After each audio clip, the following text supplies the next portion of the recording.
#1 name in suspense, on the page and screen. I'm actually a huge Stephen King fan. A lot of the great Stephen King things, that's stuff that really scares me. Every turn of the page, I was just dumbfounded. Yet for many of his 60-plus years, the worst demons King struggled with were his own. He thought that if he stopped drinking and doing drugs, that he would stop writing. His family staged an intervention. Either you get straight or you leave. But through his addiction and 2 brushes with death, He was severely injured, I think probably more seriously than the press was aware of. King's focus never wavered. He works really hard to live a very normal life. His weirdness is inside.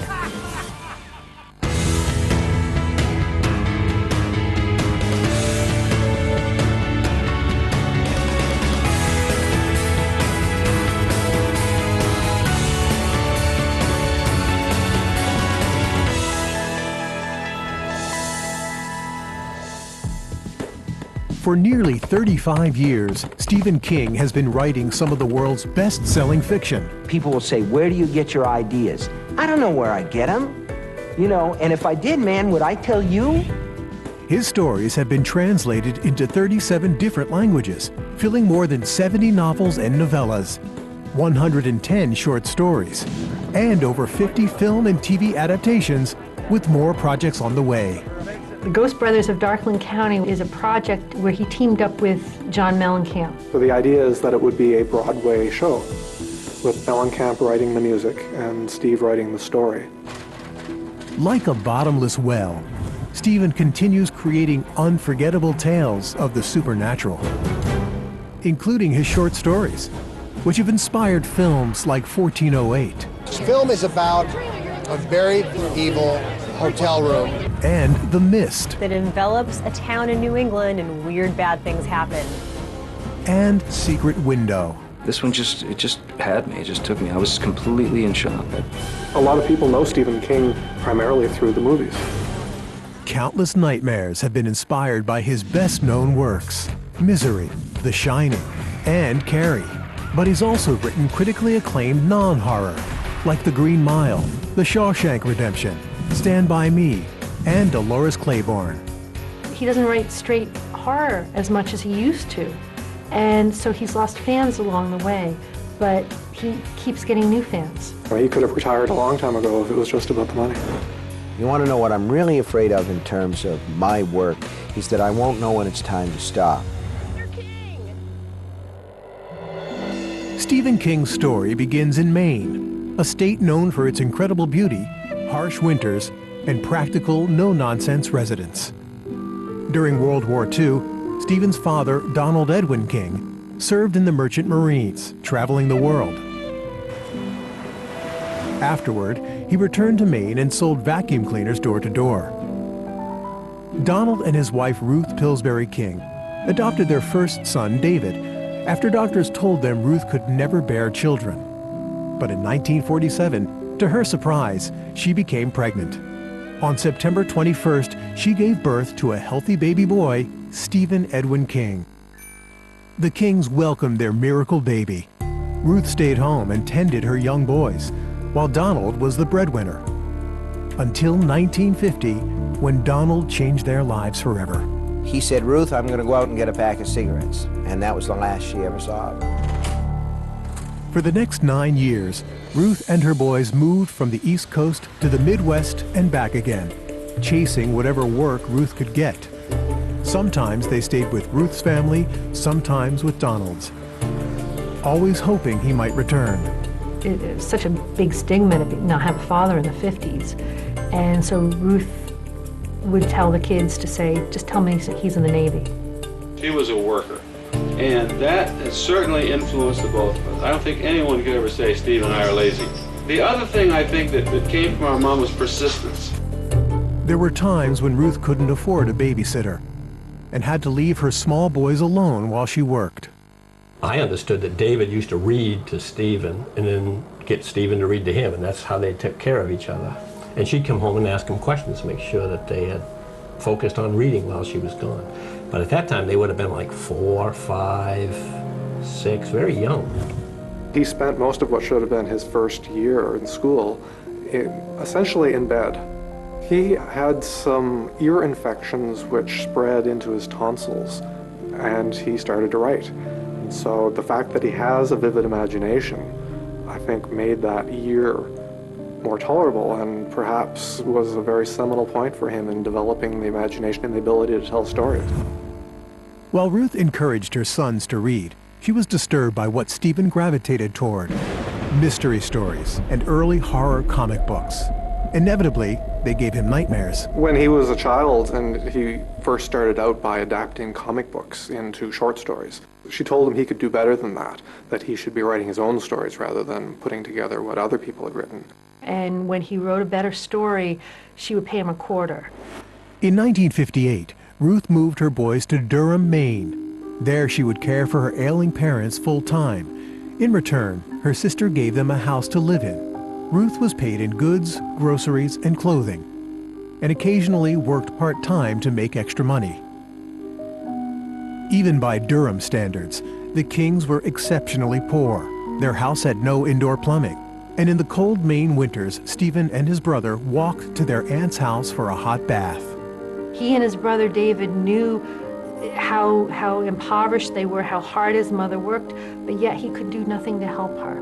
Ruth dealt with their circumstances with a sense of humor and the instincts of a storyteller. She worked at Pineland, which was for the mentally handicapped. To make the job livable, you had to have a little bit of humor about some things that maybe aren't really particularly humorous. In 1959, 13-year-old David found an old mimeograph machine and wrote a local newsletter called Dave's Rag. It sold for a nickel.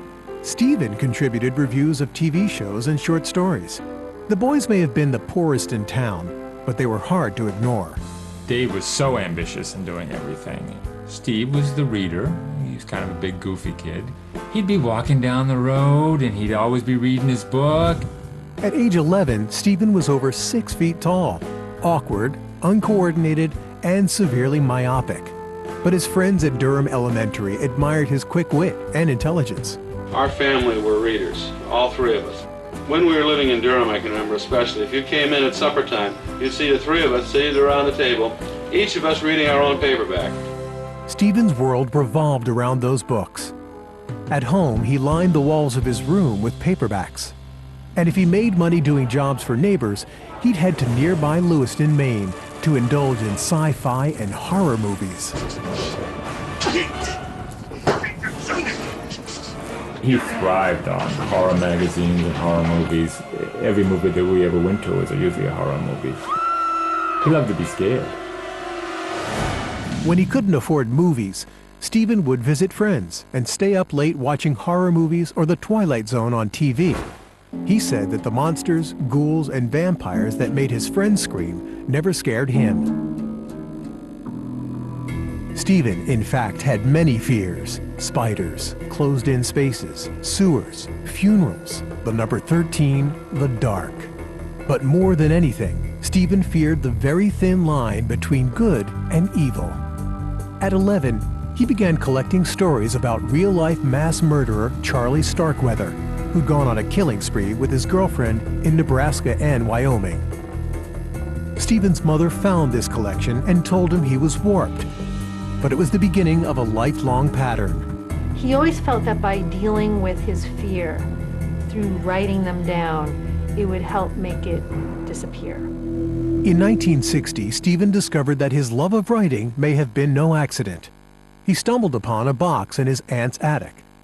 Much to his surprise, he discovered his long-gone father was an aspiring writer with a stack of rejection slips from magazines. And the letters suggested that he had a lot of talent and asked him to resubmit other stories.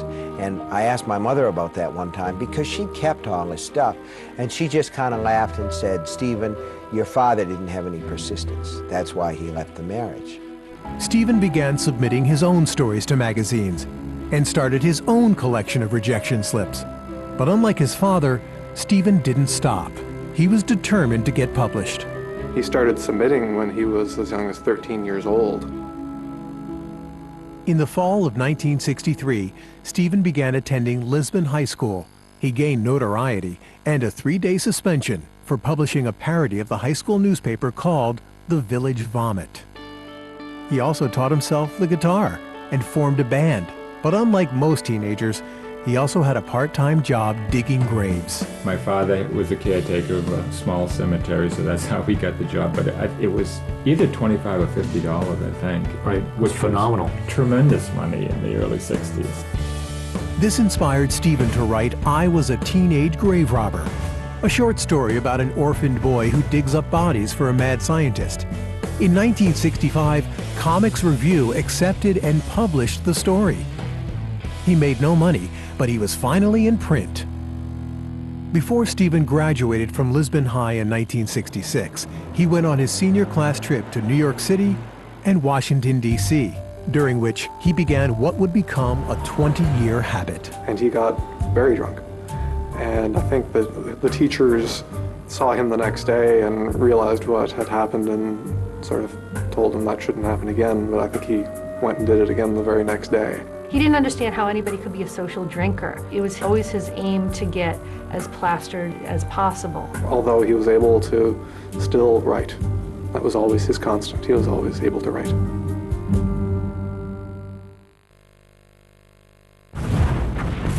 In 1966, the fighting in Vietnam, though not yet officially a war, was in full swing. After he graduated from high school, 19-year-old Stephen King considered joining the military. His mother, Ruth King, insisted Stephen go to college. So he cobbled together a scholarship and loans and worked in a textile mill to put himself through school. At the University of Maine, Orono, Stephen was hard to miss. A huge, badly dressed hippie. And drugs, LSD, mushrooms, everything was like as normal as breathing back then. He was very forceful and vocal. He spoke up in class. He had very perceptive things to say. Stephen opposed the war in Vietnam. He expressed his views in his regular column in the campus newspaper called King's Garbage Truck. In addition to 47 columns, King also published a serialized comic western called Slade, and wrote novels and short stories. We have many students who aspire to be writers, but what made Steve different from the beginning was that he not only aspired to be a writer, he just went ahead and did it. As a junior in college, I remember he had 5 novels completed. So he was a very prolific writer. During his freshman year, Stephen was professionally published. Startling Mystery Stories paid him $35 for his short story, The Glass Floor. Someone besides his mother was willing to pay for his stories. He was still desperately poor, despite the $5 a week his mother sent him. She sent him the money even though it meant that she had to go without food. And that's how destitute she was. In June of 1969, Stephen took a part-time job at the university library. At lunch one afternoon, he met Tabitha Spruce, a history major and aspiring poet. He really was literally the poorest college student I've ever met in my life. And he was wearing, at that point in his life, cut-off gum rubbers because he couldn't afford shoes. Tabitha was the third of 8 children from a working-class family from Bangor, Maine. The two shared a love of books and writing. We fell in love. We had a kid, and then we got married, because that's the way it was done sometimes in the 60s. Stephen graduated in 1970 with a bachelor's degree in English. Their first child, Naomi, was born months later. The family moved into a trailer in Herman, Maine, not far from Bangor. King had expected to teach English, but couldn't find a job. Instead, he pumped gas for minimum wage and worked at a commercial laundry in Bangor for $1.60 an hour. Tabitha worked nights at Dunkin' Donuts. If I had moments when I was working at New Franklin Laundry in Bangor when I felt depressed or downhearted, it was when I thought, all I've managed to do with my college education is to replicate my mother's life. After working all day, then playing with his child, he sat down at the typewriter at night.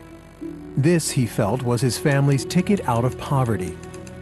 She gave him the room to write when it would have been very easy to say, we need money and you're wasting time sitting in this little room pecking away at this stuff. It'll never go anywhere, or if it does, we need stuff now. She could easily have been that sort of person, and she wasn't. In the fall of 1971, Stephen got a job teaching English at Hampton Academy. He now made a respectable $6,400 a year. Yet the job became his personal nightmare. It gave him less time to write than ever. He felt his dreams slipping away. On June 4, 1972, Stephen and Tabitha's second child, Joseph, was born. Money was so tight the Kings periodically had their phone disconnected because they couldn't pay the bill. After teaching all day, Stephen came home, graded papers, prepped his lessons, and finally retreated to the trailer's laundry room to write. One of his friends said it was like he threw a cloak over himself and the world disappeared. There was growing demand for his short stories, from men's magazines like Cavalier, Dude, Gent, and Swank. I wanted to send my mother some of these stories that I'd published, but I ran them through the Xerox machine at the library at the University of Maine because they had all these ads, you know, like dial 1-800-JUGS and stuff like that on the side, and so I didn't necessarily want her to see that. Stephen made about $200 per story, but the Kings were still living hand to mouth. For rent, for the double-wide trailer that they had, for medicine for the kids. It was always one emergency after another, as it is when you're newlyweds and you've got kids and there's more bills than there is money. There were times when the stress of supporting a family was too much for him. Frustration sometimes led him to the local bar or to the poker table, where he'd spend the night drinking, smoking, and gambling. I think I was more angry at the $5 that went out every week for the carton of cigarettes than I was anything else. It was the literal burning of money that drove me nuts. Books had always been Stephen's refuge. Now he couldn't even afford those. We would sometimes fight about his buying a hardcover book because those two were also very expensive on that kind of a budget. Things were bleak until a publishing contact reached out to Stephen. Bill Thompson, a veteran editor at Doubleday, had read 3 of Stephen's manuscripts and liked them. He couldn't convince Doubleday to publish them, but he didn't forget Stephen. So I hadn't heard from him in a while, and somebody had just given me a country music calendar, and so I mailed it on to him. And I said, do you realize your birthday is the same as A.J. Carter, or the Carter family, you know, and why haven't I heard from you? I don't want to see you on the Simon & Schuster list. Stephen had been working on a story called Carrie that he hoped to sell to Cavalier, a men's magazine. He actually started Carrie on a dare from a friend who challenged him to write something from a woman's perspective. The story was about the backward teenage daughter of a religious fanatic. One of the reasons he didn't continue with it was because he could see that there was a much larger story evolving. And he was really focused on getting short stories out because he needed the money. He put it in the trash can. He put the first part of it in the trash can, and as I was emptying the can, I picked it up and noticed it was a fairly significant block of writing, so I read it. Stephen thought the story was a loser, but with Tabitha's assistance, he finished it and sent it to Bill. And I thought, now this one has legs to it. This one we can really do something with. So I said, I hate to ask you to do this. Would you please do some rewrite on this? And we'll really go for it. I'll go to the wall on this one. Stephen made the revisions, returned the manuscript, and went back to worrying about his bills. The Kings once again had their phone disconnected. And one day when I was in the teacher's room, the loudspeaker came on and said, Mr. King, will you come to the office? You have a call from your wife. And I hurried up to the office with my heart going 100 miles an hour in my chest, because I thought to myself, one of two things has happened. Either the baby something's wrong with the baby, or I've sold the book. And she had had a telegram from Bill Thompson. He had to send a telegram because he couldn't call. We had no phone. And the telegram said, Carrie, officially a Doubleday book. The future lies ahead. Love, Bill Thompson. And it said, as a P.S., $2,500 okay, question mark. $2,500 was very okay. It seemed like a fortune to us. Stephen King was 25 years old. The writing he had faithfully plugged away at for over a decade was about to take off.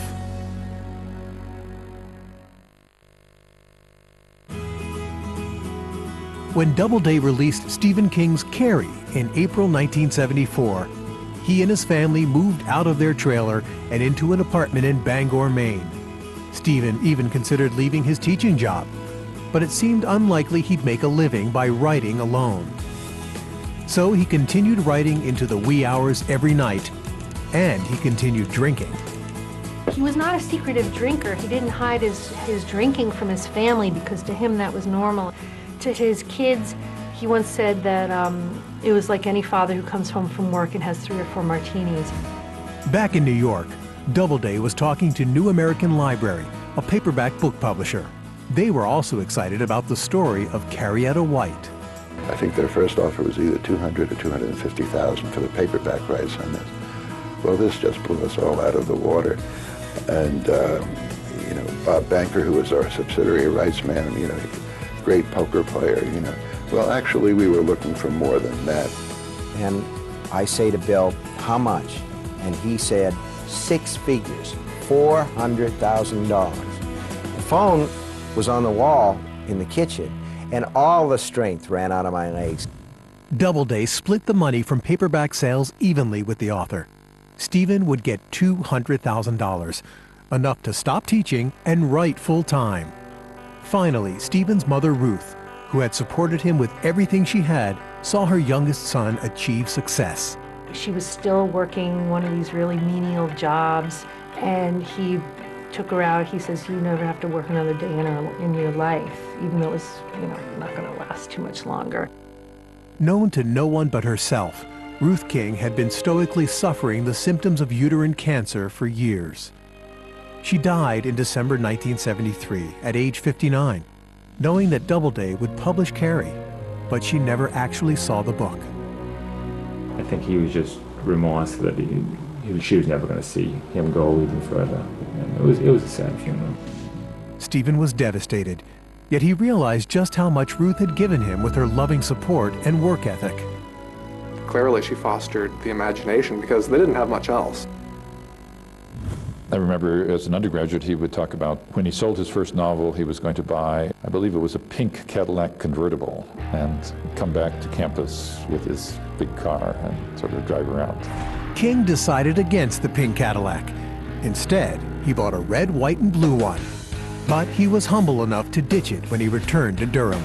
And he drove this like 64 Dodge Dart, all rusted out, ugliest looking car you ever saw. And he said, you know, he just was a little embarrassed coming back home driving that great big red, white, and blue Cadillac. So he drove this $100 car. Money hadn't changed Stephen. He was still modest and afraid that Carrie might be his one-book wonder. This is not a dumb man, and I think he felt, I got it, but I can also go away. I'm going to enjoy it while it's here. So he continued to write, churning out 1,500 words a day. His inspiration came from the people he met, his own life, and day-to-day incidents in rural Maine. Ideas are everywhere, and it's what you make of them. And so there's this germ of a concept that you say, what if this happens in conjunction with this idea?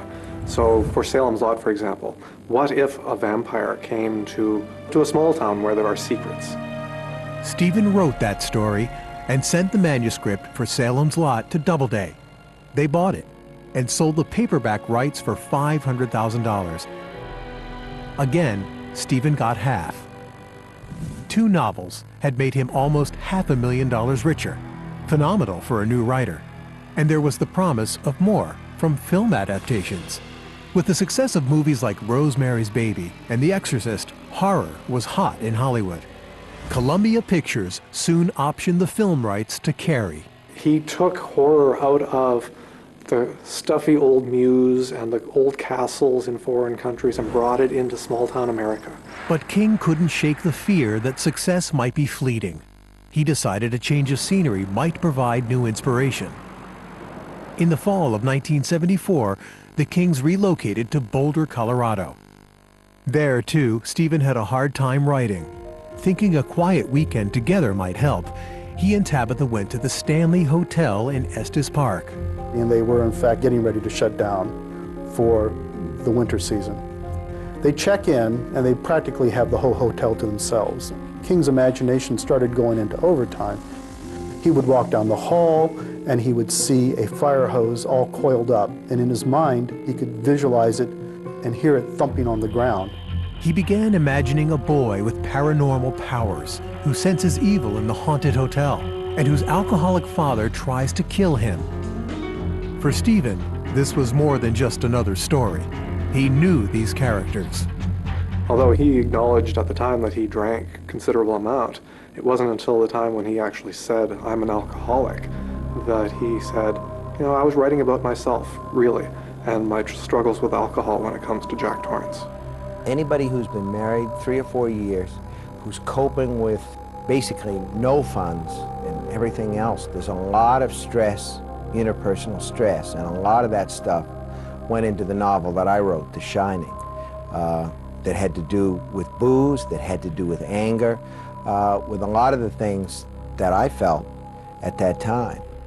King finished The Shining in Colorado. But though the area had inspired him, Stephen missed New England. In 1975, he and his family returned to Maine. Stephen's second book, Salem's Lot, was released around Halloween. The paperback quickly followed and sold well.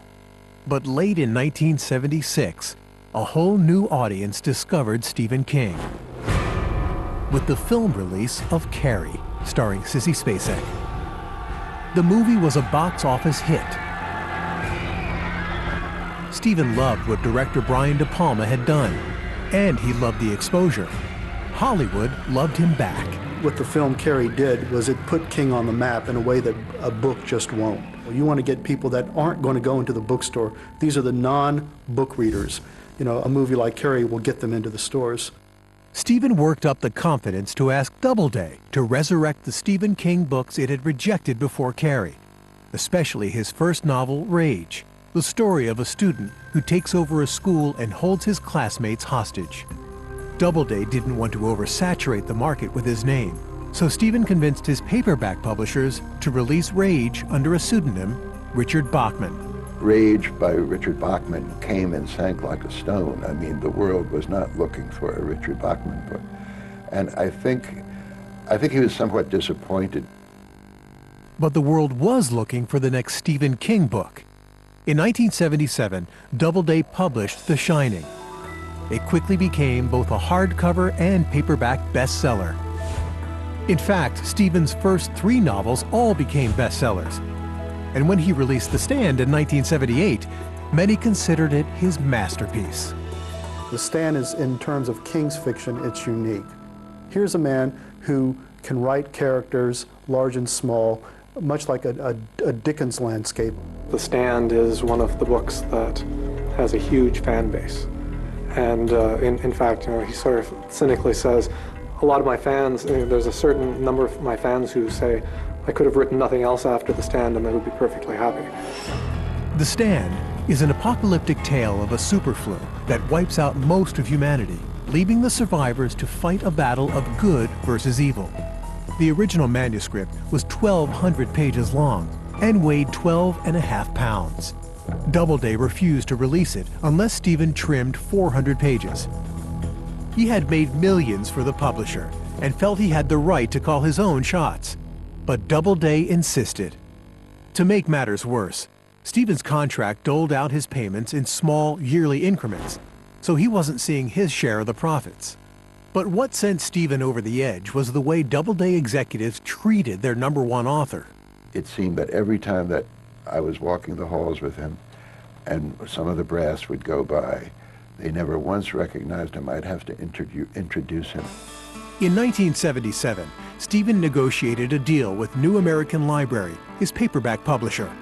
They agreed to give him a $2.5 million advance for his next 3 books: The Dead Zone, Firestarter, and what turned out to be Cujo. Viking purchased the rights to the hardcover versions. The Kings could now afford to live anywhere they wanted. In the fall of 1977, they relocated to England for a creative change of pace. Just months before, Stephen and Tabitha had welcomed a 3rd child, Owen Philip, into their family. The Kings stayed in the UK for just a year, While there, Stephen struck up a friendship with American novelist Peter Straub, then living in London. The two made plans to write a book together, what would eventually become The Talisman. In 1978, the Kings decided to return to Maine. Because it's a place where they've been able to live a fairly normal life. They're not living the life of Los Angeles celebrities in some gated enclave. They can walk down the street, they can be ordinary people. For a while, they rented a house in Orrington, outside Bangor, on a busy road that they discovered was treacherous.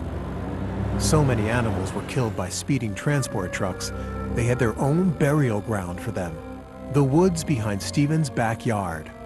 One of the kids would have his wagon, put the body in the wagon, wheel it here, everything, high ceremony, wheel it here, dig little graves, bury them, make markers, then they'd sit and have a little after-burial party. When Naomi's cat Smucky met an untimely end, it too was buried there. Then the Kings had a brush with every parent's worst nightmare. Think about your 2-year-old son running to the side of the road with the transport coming. There was a what if. That really happened. Owen was almost killed by a transport. And as soon as he saves his life, the what if? What if I hadn't? The near miss inspired Stephen to write Pet Sematary, the story of a father who finds a way to bring his child back with horrific consequences. And of course in the book the 2-year-old is killed on the road, and I found that very, very hard to read and deal with. Both he and his wife didn't think that it was something that people would want to read. Pet Sematary went into a drawer for 3 years. Instead, Stephen began writing The Dead Zone, about a man who developed psychic abilities after coming out of a coma. As King became more popular, his fans became more demanding. They wanted to see him, they wanted to talk to him, they wanted to see where he lived. I once said to him that I thought The Dead Zone was an autobiographical novel. The situation in The Dead Zone, where you have this person with this gift that, in a sense, makes life very difficult for him, because everybody wants a kind of piece of the gift. Do you know me? It's frightening how many novels of suspense I've written. Advertisers in Hollywood were interested in Stephen as well. His books were optioned almost as quickly as he wrote them. In 1979, director Stanley Kubrick's film version of The Shining was released. The movie was box office magic and critically acclaimed. King found it visually stunning and scary, but thought Kubrick had ignored an important theme in the book. Kubrick kind of dismisses the genuine subtext of the book and instead kind of creates his own story based on Jack being nuts. King began demanding a say in who directed his movies. He distrusted Hollywood and wanted to keep his distance from the star scene. He was not your typical American celebrity who acted like he was famous. In 1980, the Kings bought a Victorian mansion in Bangor, Maine. Craftsmen worked 3 years to renovate the 126-year-old house. The boy who'd grown up with no indoor plumbing now had a 47-foot indoor swimming pool, and in true Stephen King style, we have bats in the house, which we do get because it's an old house. I'm the one who's in charge of bat control. I capture the bat and put it out, and he just screams and runs away. But there was one thing Tabitha couldn't control in their new house: Stephen's escalating addiction. With his first snort of coke, it had him hook, line, and sinker. But he also was very aware that that was a big problem.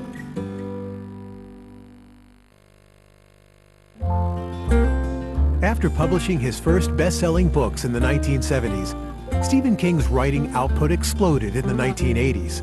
Between 1980 and 1984, he published 14 novels. It's a real gift, I think, to be able to tell these enormous stories, complex, multi-threaded, huge cast of character stories. He also wrote poetry, plays, original screenplays, and short stories. And in the 1980s, Stephen branched out even further. Both he and his son Joe, then 9, appeared in director George Romero's Creepshow, the film adaptation of 5 of Stephen's short stories combined into one. He likes to act. He acknowledges that he's not very good at it, but he enjoys the process. Then in 1985, Stephen took on a more ambitious role. Dino De Laurentiis had adapted a number of his novels, and I think they joked back and forth over the years that Steve should direct a movie. The result was Maximum Overdrive, based on Stephen's short story, Trucks. He completed the film with a lot of support. All sorts of people who knew that this was somebody who didn't really know all the rules of filmmaking. The film barely registered at the box office. Stephen swore he would never direct again, and later admitted he was fueled by cocaine during production. He was very high functioning. In fact, his output was amazing. Meanwhile, some of King's books, like The Shining, were now being taught in college courses. But not everyone admired his work. Some literary critics dismissed it as too grisly and commercial. He poked fun at himself. He used to make the joke that he was the literary equivalent of a Big Mac and fries. Far worse, as far as Stephen was concerned, some school libraries had begun banning his books. The furor escalated when a series of school shootings were reportedly inspired by his novel, Rage, published under his now revealed pseudonym, Richard Bachman.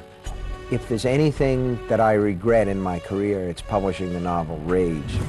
Several kids have killed teachers or held classes hostage who apparently had read that book. He pulled Rage from publication, but would not apologize for the rest of his work. In fact, in 1986, he helped spearhead a campaign against book banning at a rally in Virginia Beach. Stephen also began to stretch beyond his trademark horror.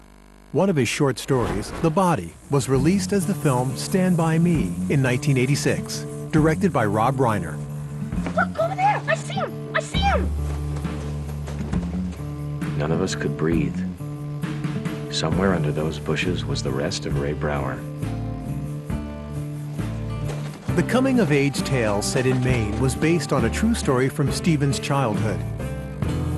The four young boys were composite sketches of childhood friends from Durham, and the film evoked emotional memories for Stephen. And when the movie was over, he said, "Look, you got to give me some time. I can't talk now." And we went outside for about 20 minutes, and he just sat inside by himself. And it took him that long to recover because it was a very painful, very painful experience for him to have to relive. In early 1986, Stephen wrote perhaps his most terrifying work to date. King has always written a lot of books about writers with the writer as the main character. Misery is about an author who gives up the genre he'd been writing in to try something new. Through a twist of fate, he's captured by Annie Wilkes, his self-described #1 fan, who refuses to release him until he writes one more novel just for her. And she had the axe and the blowtorch to make it happen. Annie Wilkes was a real stand-in for his drug and alcohol addictions through the years.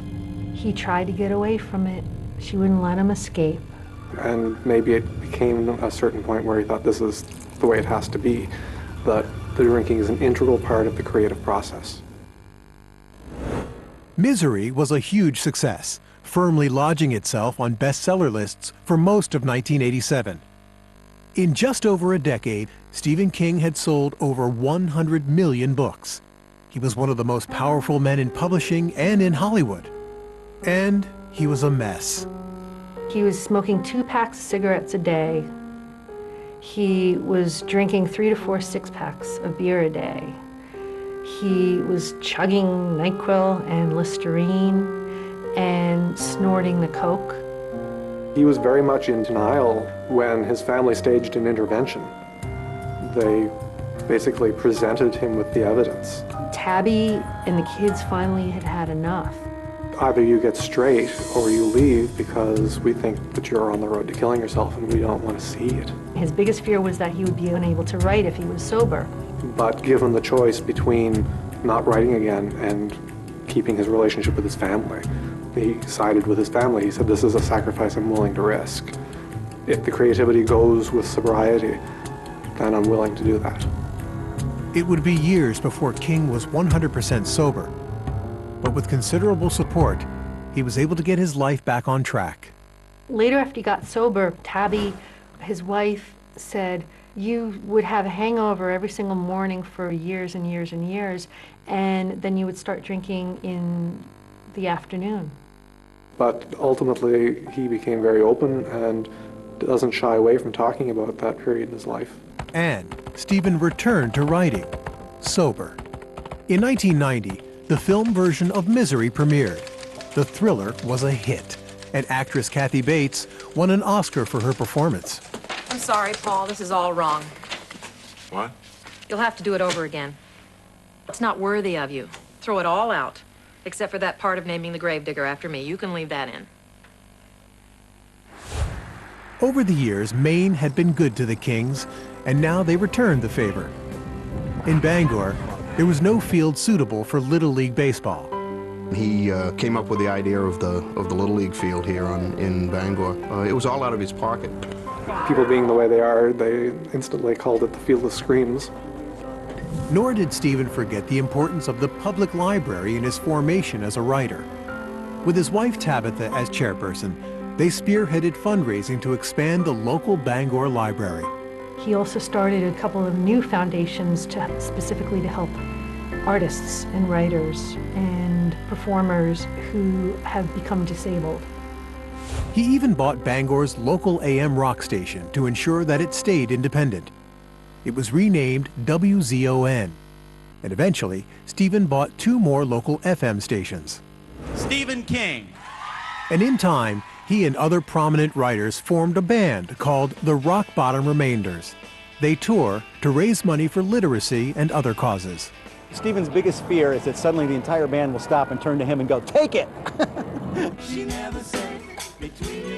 And it's allowed them to rub elbows with Bruce Springsteen, Warren Zevon, and he's gotten to know John Mellencamp.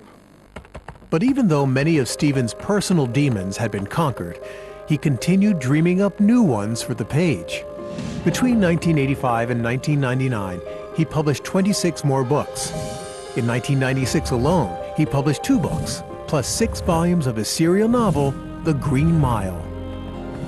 All 6 installments were on the bestseller list at the same time. I think some of the other authors were saying, you know, make a little bit room for us. Smile, you're on America's Most Wanted. Given how prolific and popular he was, overzealous fans were becoming more frequent. Despite security, a man broke into the King's Bangor home early one morning in April 1991, while Tabitha was alone. He came in the window and he said, "I have a bomb and I'm going to kill you." And I said, "Oh," and went out the nearest door in my pajamas. Celebrity stalkers were the downside of his success, but the upside was considerable.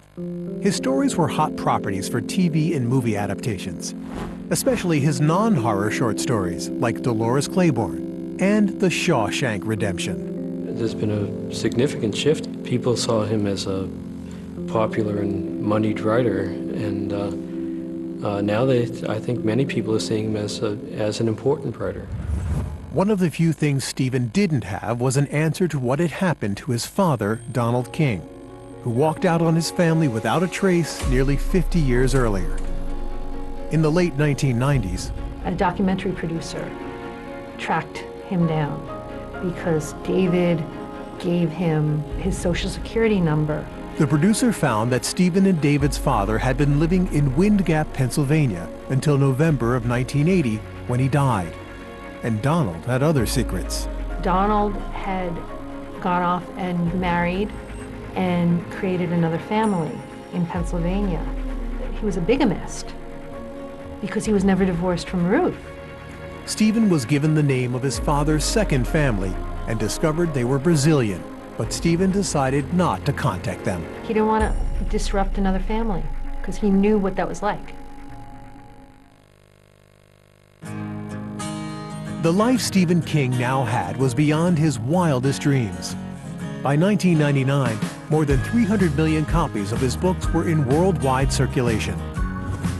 His children had grown up and left home, and he and Tabitha were looking forward to a new phase in their lives. They discussed buying a home in Florida. But that June, Stephen stepped into his own horror story. Stephen King was doing what he does every afternoon, taking his afternoon walk with his nose in a book, just like he did when he was 13. He saw this van coming towards him, and it was not just on the road, it was off the road, on the shoulder, and he only had enough time to sort of half turn away, which probably saved his life. He was severely injured, I think probably more seriously than the press was aware of. Steve almost lost his life. In fact, one of the EMTs that was at the scene told him later that he was surprised that Steve did, in fact, survive the accident. Stephen sustained injuries to his lungs. He broke his leg, ribs, and fractured his hip. For weeks, he was hospitalized, undergoing numerous operations. He lost over 100 pounds as a result. So it was a long, slow, and painful recovery. And for somebody with his addiction history, having to deal with heavy pain medication was a problem. So he was fully aware that he was back on drugs. 6 months later, Stephen made his first public appearance post-accident at the film premiere of his bestseller, The Green Mile. Brian Smith, the driver who hit Stephen, was convicted of driving to endanger, yet served no time. But that wasn't the real shocker. On Stephen King's birthday in the year 2000, Brian Smith was found dead of an overdose. You couldn't have written something with that level of coincidence in it. After the accident, Steve and Tabitha decided it was time to escape Maine's punishing winters. They rented, then eventually bought a home near Sarasota, Florida. Stephen said his biggest fear after the accident was not being able to write again. But in late 1999, he slowly returned to his craft. The next novel that he wrote, Dreamcatcher, was written completely in longhand because he couldn't sit at a computer for long periods of time. As he convalesced, he completed his most autobiographical work, On Writing. By talking about his life and his evolution as a writer, he lays the groundwork to say, this is why I have any credentials at all to give recommendations or advice about writing. And so, easily the first half of the book talks about his entire life.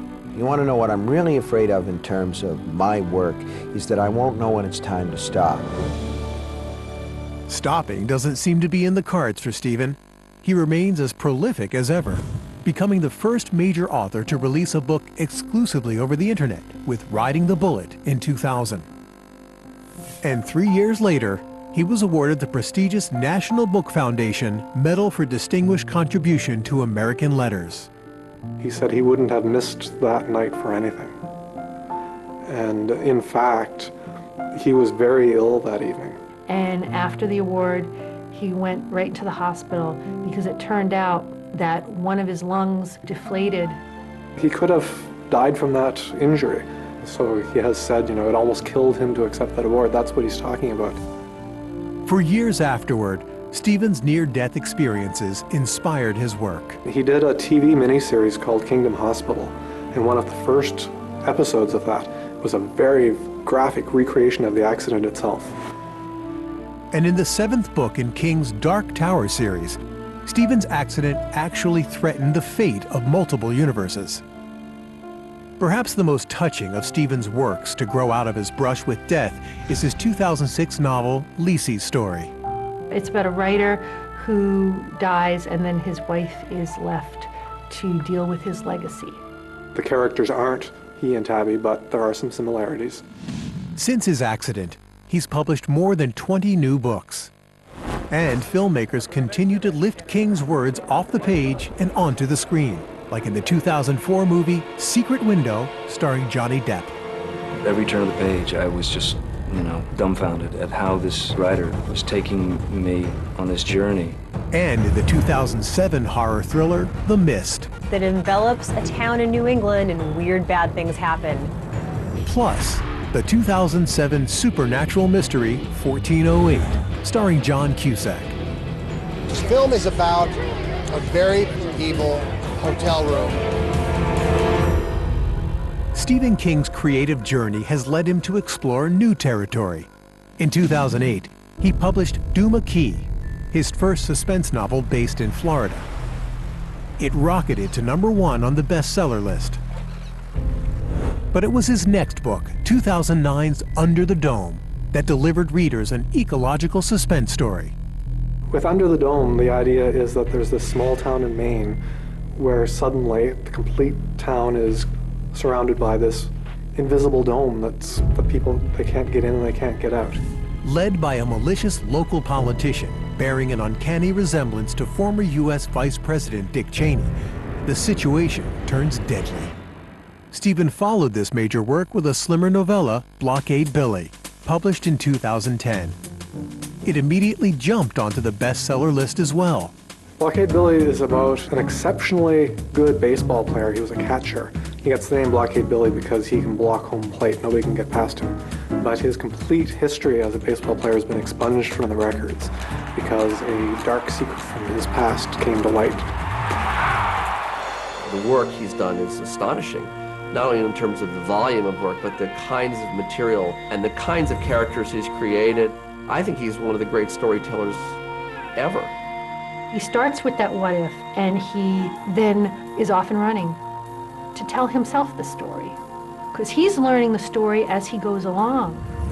The story of Stephen King's life is one he's still writing his way through, along with the other writers in his family, wife Tabitha, oldest son Joe Hill, and youngest son Owen. Each has achieved their own fame in publishing. And as books and publishing are finding new ways to reach readers, so has Stephen, experimenting with graphic novel adaptations of his stories, ebooks and web-only publishing, and a Broadway musical. The versatility of the man is extraordinary. He has ideas queued up. You know, they're like the airplanes coming in at the airport. They're waiting in line. He's not going to stop experimenting until the day he dies.